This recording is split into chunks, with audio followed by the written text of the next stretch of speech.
আমরা আসছি হানিফ বিরিয়ানি একটু বাকি হোক এত মানুষ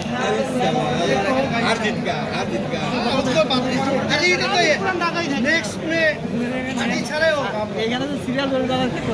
এই আজকে আমরা এলাকায় আসছিলাম তখন ওই একই অবস্থা সকালে আসলে এক অবস্থা রাত্রে আসলে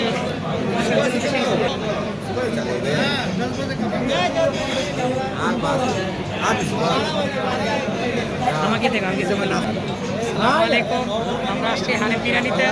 প্রচুর ভিড় আমাদের সাথে আছে আঙ্কেল আঙ্কেলটা বললো রাত্রে আসলে এখানে ভিড় থাকে দুপুরে আসলে ভিড় থাকে সকালে আসে ভিড় থাকে সবাই পুরান ঢাকার মানুষ এখানে দিনে শতাধিক খাসি জবাই হয় ভালো খাবার পাওয়া যায় তাই এত মানুষ উনি খুব জনপ্রিয় পেয়ে গেছেন